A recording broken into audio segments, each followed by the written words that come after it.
Pesantren di Radio. Program ini terselenggara atas kerjasama Direktorat Pendidikan Diniyah dan Pondok Pesantren Direktorat Jenderal Pendidikan Islam Kementerian Agama.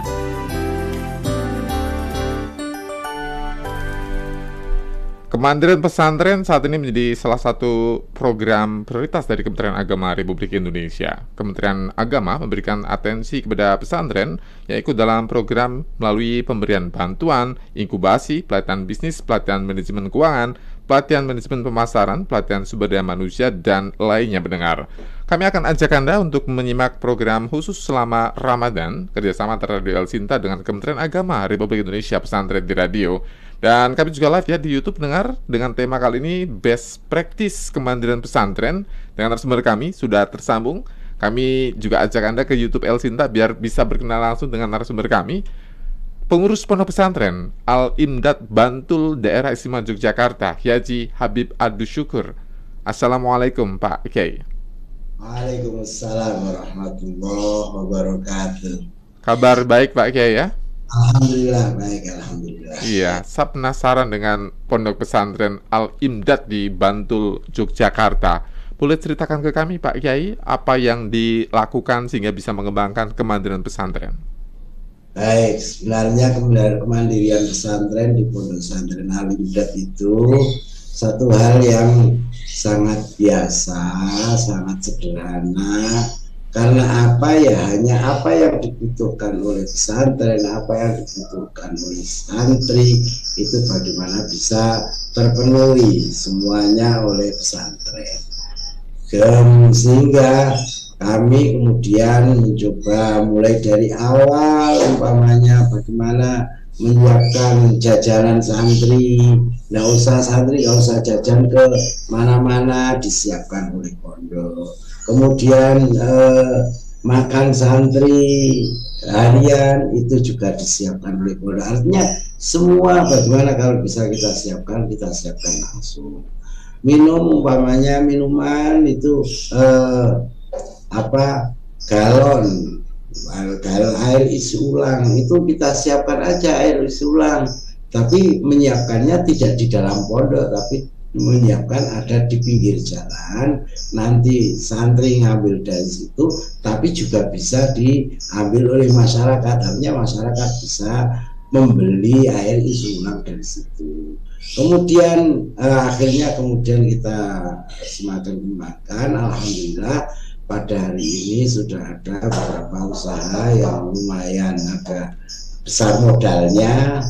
Tentu saja hasilnya juga agak lumayan, yaitu ada minimarket, sudah 2 sekarang kita punya minimarket, dan itu di luar pondok pesantren, di luar komplek pondok pesantren. Kemudian ada RMU atau gilingan padi, ada ada greenhouse, ada tambak dan lain-lain memang ada, dan itu ada di luar komplek pondok pesantren. Jadi itu pengembangan berikutnya dari hal yang sangat sederhana, kita bagaimana menyiapkan kebutuhan santri oleh pesantren sendiri. Jadi awalnya sekedar kantin atau koperasi gitu ya Pak Kiai ya, kemudian bisa berkembang bahkan penggilingan padi, punya tambak, punya pertanian pula Pak Kiai. Sekarang lengkap dong Pak Kiai? Ya kalau dibilang lengkap ya belum lengkap, karena masih seperti apapun juga kita masih butuh hal-hal yang dari luar. Contohnya umpamanya di kantin dalam pondok itu kita kerjasama sama masyarakat, bagaimana masyarakat bisa menitipkan barang-barang makanannya di pondok untuk dijual di pondok, dan itu memang juga sangat penting yang begitu itu, karena kita perlu istilahnya adalah menggandeng dan menggendong masyarakat. Jangan sampai pesantren kemudian sangat eksklusif ya, eksklusif. Iya betul, bagaimana secara ekonomi masyarakat pesantren itu semua uang saku santri semua dikelola oleh pesantren. Tapi kemudian beberapa juga yang dijual di dalam pesantren itu juga dari masyarakat. Setelah sudah ada banyak unit usaha Pak Kiai, apa yang sekarang mau dikembangkan ke depan? Mungkin ada proyek lain Pak Kiai? Ya, kalau itu tentu saja ya mungkin saja ada. Nah, ini kan kita juga berupaya untuk mandiri, memiliki umpamanya teratak. Apa teratak itu? Ini panggung, tempat penyewaan untuk misalnya ada acara gitu ya Pak Kiai ya? Ya, Tenda, Masya Allah, saya lupa namanya. tenda, kemudian panggung dan lain-lain, karena itu setiap tahun pasti, tidak hanya setiap tahun, itu juga kita pakai terus, sementara pesantren-pesantren dan masyarakat juga membutuhkan itu. Kemudian mungkin juga nanti karena warung di luar umpamanya, karena seperti apapun itu wali santri kalau pada datang sambangan itu juga butuh tempat istirahat, butuh tempat untuk warung-warung dan lain-lain, itu kita bisa juga melihat mengembangkan ke situ. Sebenarnya masih banyak yang bisa kita lakukan. Apa manfaat dari pengembangan yang sudah dilakukan? Manfaat langsungnya apa Pak Kiai? Nah, manfaat langsung kan jelas bahwa itu dalam rangka untuk menambah bagaimana operasional pondok pesantren bisa tercukupi. Karena seperti apapun, kalau hanya dari santri, dari wali santri, mohon maaf, kita tidak akan bisa mengembangkan pesantren. Lah gimana coba? Kalau makan di Al-Imdad itu cuma 250.000 per bulan. Kemudian itu untuk makan makan 2 kali. Kemudian untuk bulanannya hanya 150.000, itu sudah pendidikan madrasah diniyah, listrik dan lain-lain. Kemudian 100.000 untuk pendidikan formalnya. Itu kalau kita mau ngambil keuntungan dalam artian untuk dapat untung apa gitu Pak Kiai ya? Untuk mengembangkan pesan dapat apa kan gitu. Mau bangun gedung bagaimana caranya ya Pak Kiai ya? Ya, oleh karena itu bagaimana caranya agar bisa mendapatkan keuntungan dari usaha. Dan ini memang pesantren bisa sekali. Semua pesantren sebenarnya bisa, tinggal apa yang mau dilakukan. Seperti jadi hitungannya kalau mondok itu sebenarnya murah ya, kalau pesantrennya bisa mandiri ya Pak Kiai ya? Ya, iya betul. Jadi kita di Al-Imdad itu cuma 500.000. Wow. Tapi 50.000 per bulan itu untuk laundry ya, 50.000. Jadi 550.000 itu sudah all in. Sudah 550 1 bulan ya, itu anak Jakarta jajan saja buat 1 bulan tidak cukup loh Pak Kiai. Iya, kira-kira seperti itu. Tapi ya memang pesantren, kalau kita pesantren itu tidak hanya untuk orang-orang kaya aja ya. Silakan masuk karena kita bisa untuk siapapun. Jadi ini ya pentingnya kemandirian ya, ketika pesantren kemudian menjadi tempat untuk sarana pendidikan yang inklusif, kemudian tidak mendapatkan banyak keuntungan, mereka bisa membuat lembaganya lebih besar dengan cara memandirikan itu ya Pak Kiai ya? Ya betul. Kalau masyarakat luar Pak Kiai, dapat untung tidak Pak Kiai? Iya, dapat untung karena masyarakat umum kan kita persilahkan untuk ikut meletakkan atau menitipkan dagangannya di tempat kita kan begitu. Kemudian mohon maaf umpamanya seperti butuh pekerja di luar ya, karena anak santri kan tidak sepenuhnya bisa bekerja Pak. Oke. Betul. Ya. Pekerja kita tidak semuanya dari pesantren. Artinya memang rata-rata santri, karena semua lembaga keuangan yang ada atau lembaga bisnis yang ada juga kita dedikasikan sebagai tempat edukasi. Oh, oke.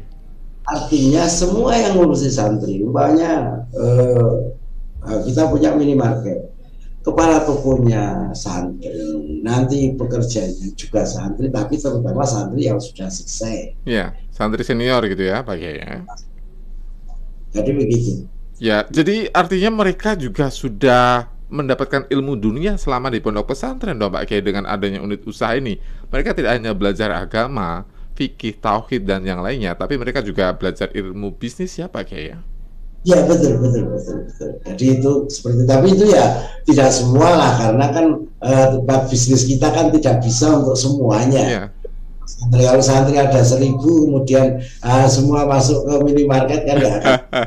Lagi kan nggak semua santri juga minat ya belajar bisnis ya, hanya santri-santri tertentu ya. Ada yang mau belajar coding misal gitu kan, beda-beda ya Pak Kiai ya. Ya betul. Pak Kiai, apa yang perlu dilakukan? Faktor apa yang penting untuk bisa membuat kemandirian pesantren Pak Kiai berdasarkan pelajaran dari pesantrennya Pak Kiai? Ya sebenarnya itu tadi, kita berpikirnya sederhana tadi, bahwa kita itu bisa mandiri karena ada anak-anak kumpul, berarti butuh sesuatu, ada kebutuhan makan, kebutuhan macam-macam. Nah ini selama kita bisa menyediakan, maka sebenarnya kita bisa memandirikan diri kita sendiri. Itu pada dasarnya seperti itu kan saya. Harus bisa tahu potensi lah ibaratnya seperti itu ya. Betul. Kunci suksesnya apa Pak Kiai? Boleh dibagi dong tipsnya Pak Kiai? Kunci suksesnya mau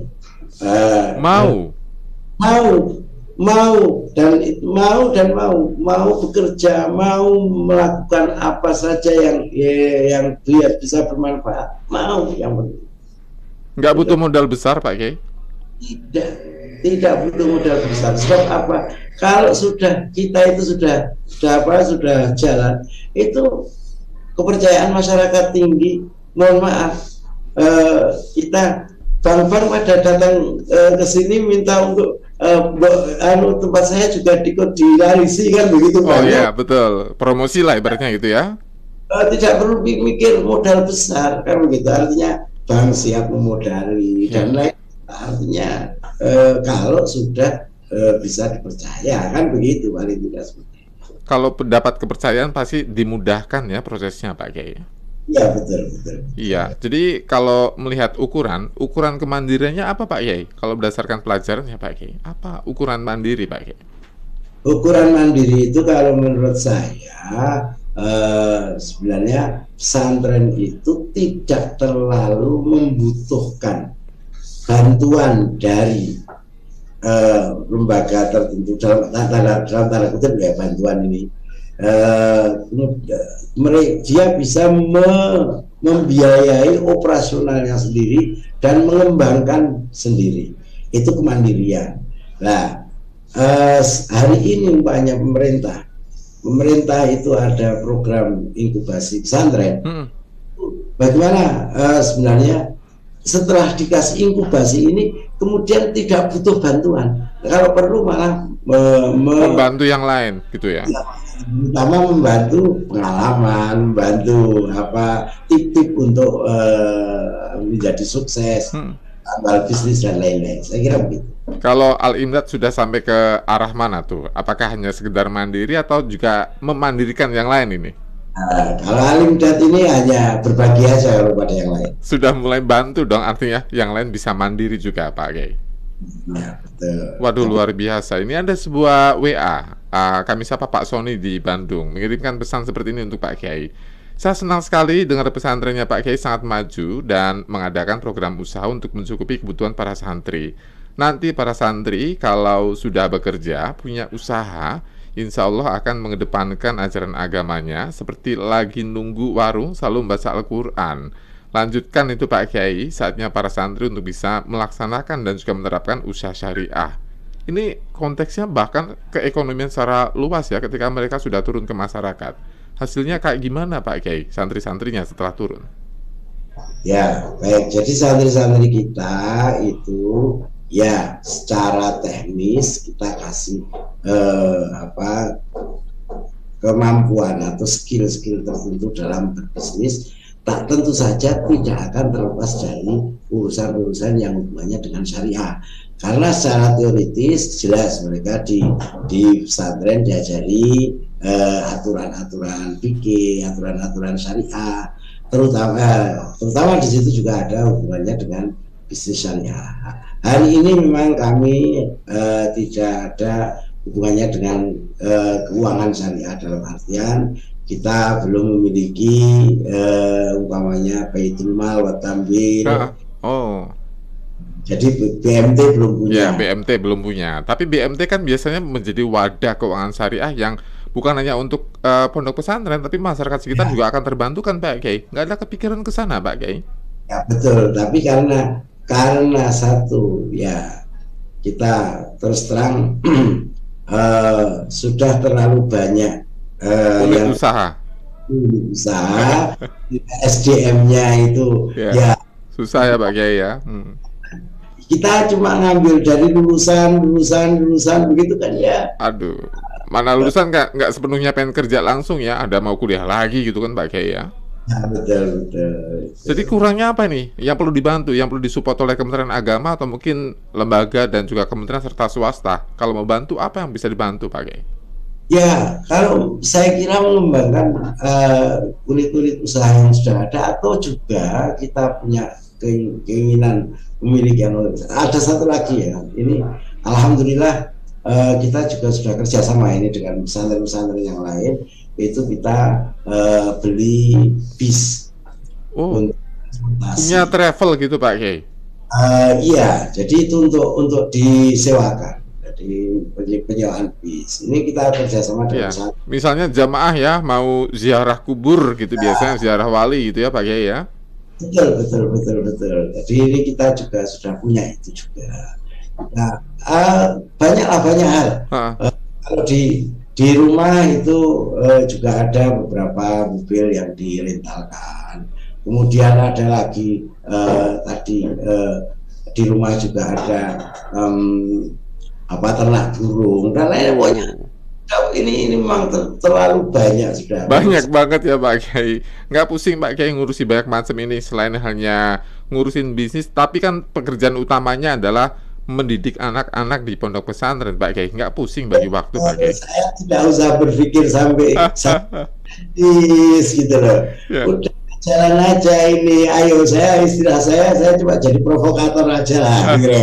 Oke, jadi yang menjalankan anak-anak di bawah dong, Pak Kiai hanya memberikan motivasi, kemudian mereka jalan semua.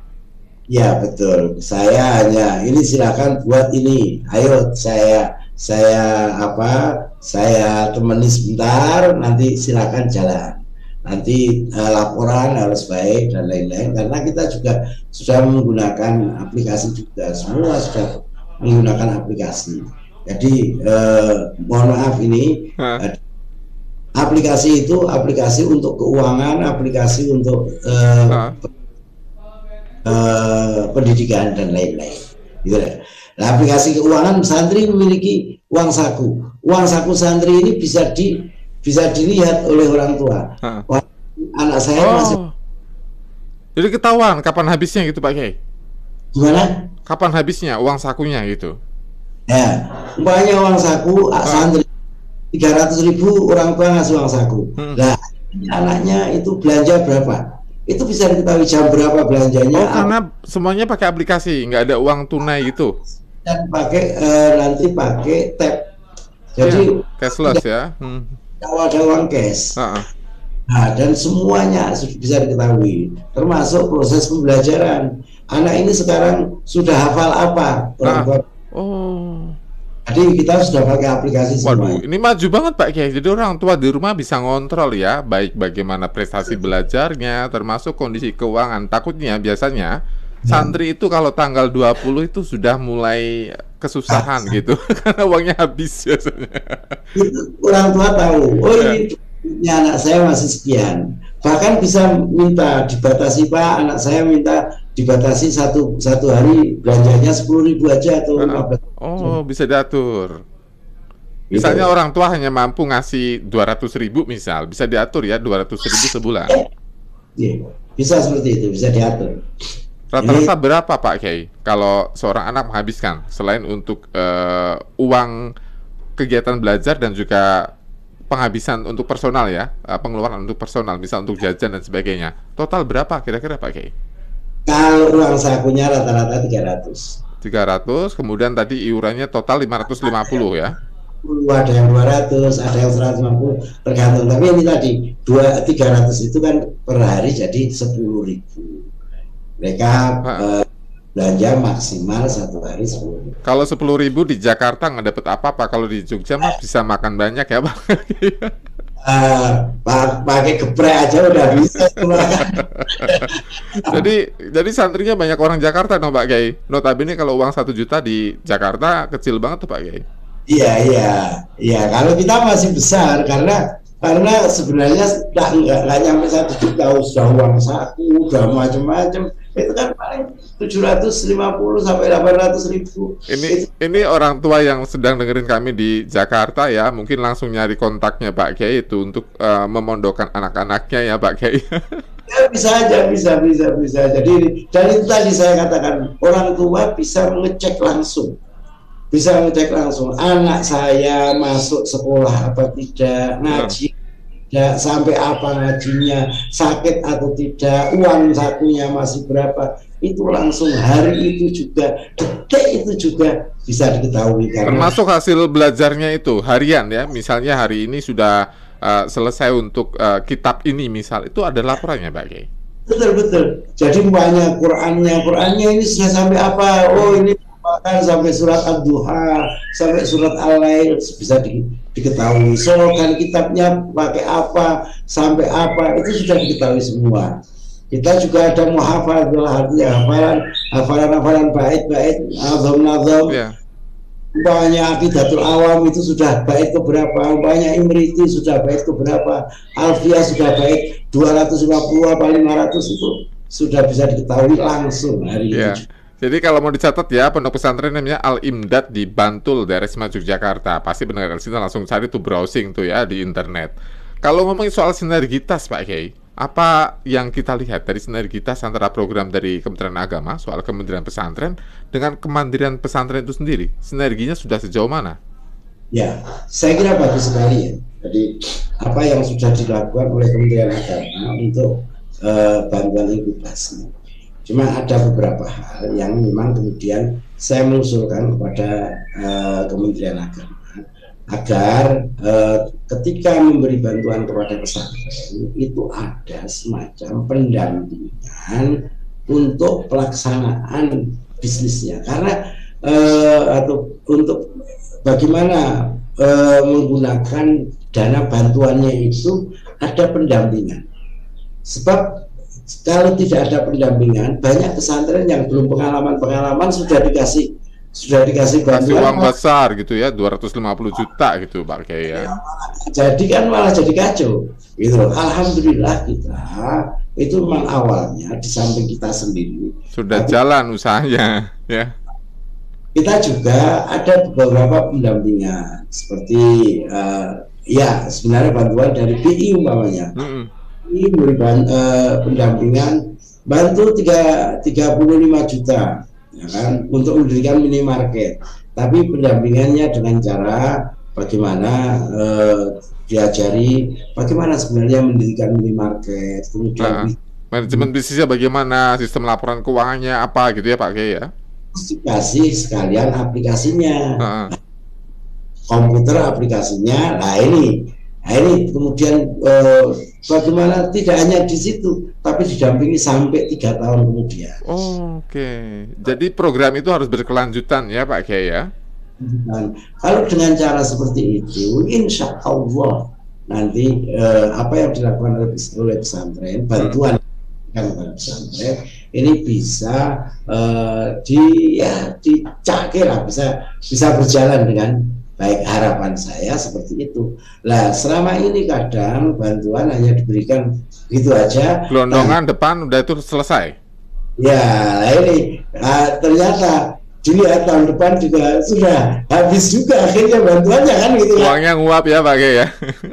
Nah, jadi ini saya kira Tapi ini juga tidak kalah penting Pak Kiai, banyak pondok pesantren di luar sana yang juga belum tercover oleh bantuan apapun karena punya masalah ya, baik masalah administrasi ataupun juga persiapan-persiapan lainnya. untuk bisa mulus nanti, apa yang perlu dipersiapkan Pak Kiai dengan segala keterbatasan yang ada, belajar dari pengalaman Al-Imdad Pak Kiai? Ya, sebenarnya Al-Imdad itu kan juga mulai dari sangat kecil, dari sangat awal, ya kan? Dan belum lama kita mulai itu ya sebenarnya baru tahun 2013-14 itu baru mulai untuk berkembang. Nah, gimana caranya? Saya kira ini memang butuh keuletan dalam arti bagaimana kita bisa memperbaiki manajemen diperbaiki, kemudian juga kita memang tampakkan betul kami bisa. Kami bisa dalam arti ini jangan minta-minta kalau belum ada bukti. Ngajuin proposal terus gitu. Kalau cuma kasih proposal bukti apa ini itu ya. Jadi ini kalau saya terus terang ya, kami terus terang tidak pernah memberi proposal kecuali diminta. Jadi ini sampai buat proposal yang begini ya baru dibikin ya.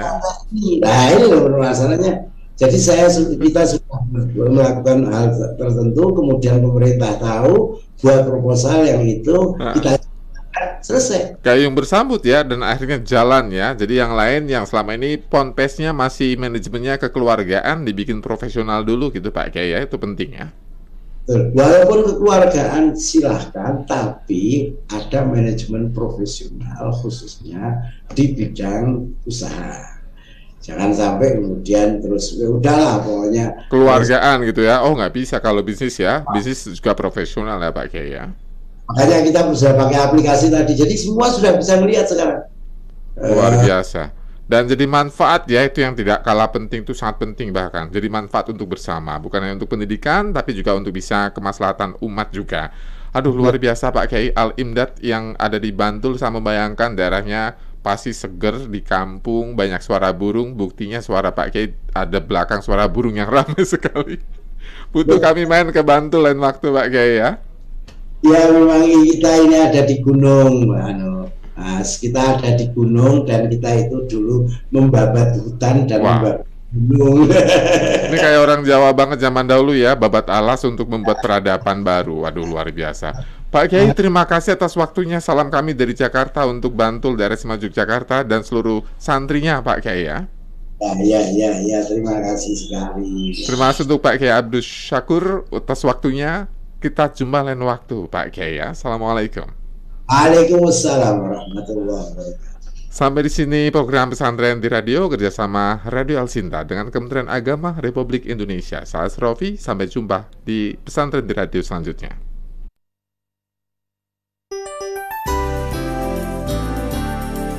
Pesantren di radio. Program ini terselenggara atas kerjasama Direktorat Pendidikan Diniyah dan Pondok Pesantren Direktorat Jenderal Pendidikan Islam Kementerian Agama.